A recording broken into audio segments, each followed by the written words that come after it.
India's $11 billion stealth fighter project that went silent. In 2007, India made a bold promise to the world. It would co-develop a fifth-generation stealth fighter jet with Russia.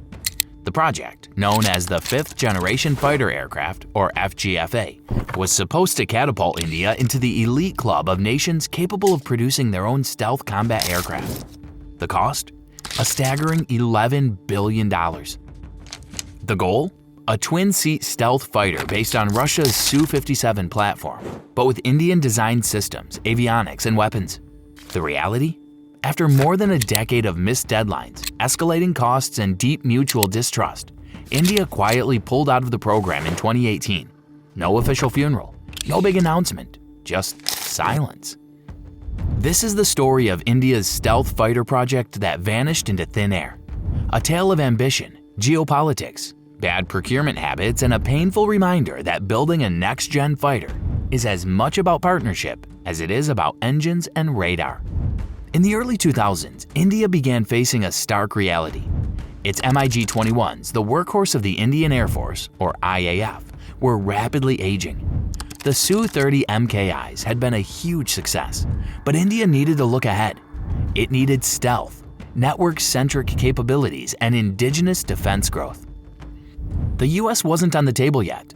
India hadn't signed key foundational agreements with Washington. European partners were expensive and reserved. But Russia? Russia was ready to talk. In 2007, New Delhi and Moscow signed an intergovernmental agreement to jointly develop a fifth-generation fighter jet. India would invest $6 billion initially. Russia would match it, and both countries would contribute technology and expertise. The platform? The FA T-50 prototype that Russia was already developing. The vision?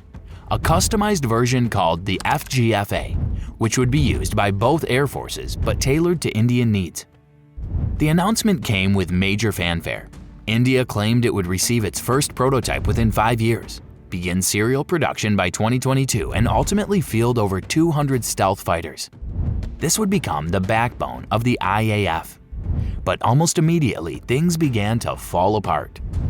The initial feasibility study took over 2 years longer than planned. Indian engineers working with Russia reported major roadblocks. According to internal IAF assessments, the Russian Su-57 prototype suffered from poor stealth characteristics, substandard radar cross-section control, unreliable engines, and immature avionics. In 2010, the IAF report famously concluded the aircraft does not meet Indian Air Force requirements. Another Defense Ministry official speaking anonymously to The Hindu said, "The aircraft is not stealthy enough. It can be seen by modern radar. We are not getting access to the mission computer or source codes." That last part was critical. India wanted full access to the jet's software architecture. They wanted to develop their own weapons, add custom radar and avionics, and maintain independent operational control. Russia, however, refused to share core intellectual property. They also insisted on controlling the integration of India's planned modifications. The trust eroded. India began to hesitate on further payments. Russia grew frustrated by India's demand for more design changes, which Moscow claimed would delay the project by years and increase the cost by 40%. By 2014, the $6 billion development cost had ballooned to an estimated $11 billion. The original 50-50 workshare model was dead. India had contributed less than $300 million and wanted to renegotiate everything. Russia, meanwhile, pushed ahead with the Su-57 on its own. The tension between the two teams worsened. In 2016, India sent a high-level defense delegation to Moscow to evaluate the Su-57 prototype. The IFA officials returned unimpressed. The jet is underpowered, the radar is not AESA, and the stealth profile is compromised, one officer told India Today under the condition of anonymity. India's Ministry of Defense was also reeling from the Rafale jet controversy, a deal with France for 36 fighters that had come under fire for cost and transparency concerns. That made another expensive foreign project politically toxic. By 2017, the writing was on the wall. India began publicly questioning whether it needed to stay in the FGFA program at all. Then, in April 2018, the bombshell dropped. India announced that it had decided not to go ahead with the FGFA program. The statement came quietly, almost buried in the press. No press conference, no televised debate, just a whimper. The reason given? Operational needs and technological assessments. In short, it wasn't worth it. Russia continued with the Su-57, which entered limited service in 2020.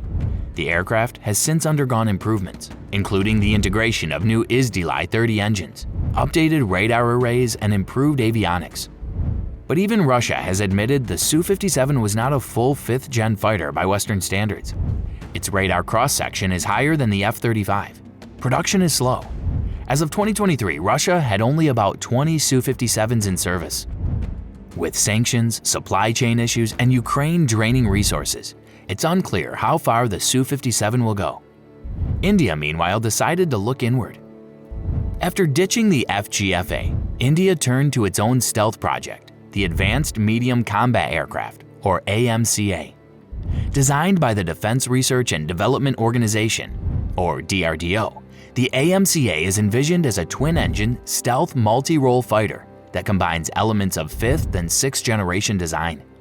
Key features: stealth shaping with internal weapons bays, AI-assisted avionics and mission systems, supercruise-capable engines, indigenous AESA radar, UTAM.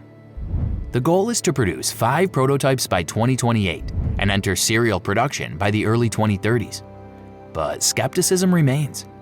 India has struggled with fighter development before. The Tejas light combat aircraft took over 3 decades to go from concept to operational deployment. And while the Tejas Mk1 is now in service, many of its components, engines, radars, even the ejection seats are still imported. The AMCA, if it follows the same pattern, could be delayed into the 2040s. Still, DRDO and HAL, or Hindustan Aeronautics Limited, claim they've learned from past mistakes. The AMCA will use more modular design principles and benefit from prior experience with Tejas and AESA radar development. In April 2023, India's Cabinet Committee on Security cleared 15,000 crore INR, about $1.8 billion, for the development of AMCA prototypes. Optimism is cautiously rising, but international observers remain unsure. Richard Abulafia, a defense analyst at Aerodynamic Advisory, told Defense News, AMCA could work, but India needs to build the ecosystem first.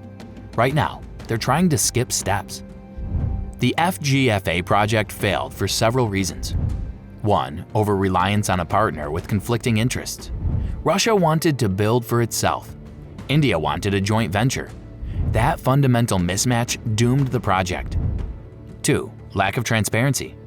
India never received full access to Su-57 design data or software source code. That made customization impossible.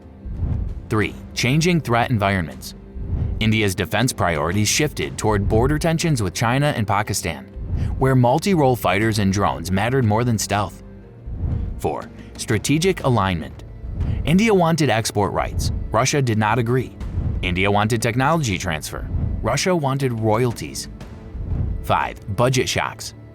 Every year the cost went up. By 2017, estimates put the total life cycle cost of the program above $25 billion. The bigger lesson? Buying stealth is easier than building it, but building it gives you freedom. That's the choice India is trying to make with AMCA. Was the FGFA a waste? In some ways, yes. India spent over a decade on a project that yielded 0 airframes, no meaningful tech transfer, and set back its stealth ambitions by years. But the experience also forced a reassessment of what India wants from its defense partnerships. Since 2018, India has deepened defense ties with the US through AMCA and BECA agreements, expanded indigenous manufacturing under the Make in India initiative, invested in drone and missile technology through new public-private partnerships. India is also considering a limited purchase of 5th-gen aircraft from abroad to fill gaps until AMCA is ready. The F-35 has been floated in defense circles, though no official offer has been made. In the meantime, India is betting on Tejas Mk2, the Rafale M for its Navy, and a possible new jet engine program with France's Safran to power the AMCA. The silence around FGFA is deliberate.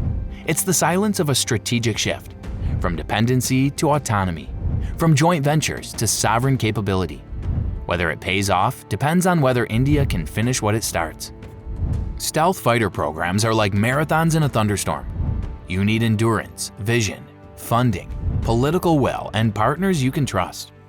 India started its stealth journey with a sprint toward Russia, but that path ended in the mud. Now the AMCA is its new track, one it hopes to run alone, faster, smarter, and more determined. But until that jet takes flight, the shadow of the FGFA will remain, a ghost of $11 billion and 11 years of broken promises. Thanks for watching. Drop a comment below. Was India right to walk away from the FGFA? Can AMCA deliver where its predecessor failed? Or is true stealth air power still out of reach for New Delhi? Don't forget to like, subscribe, and stay tuned for more deep dives into the weapons, strategies, and setbacks that shape our world.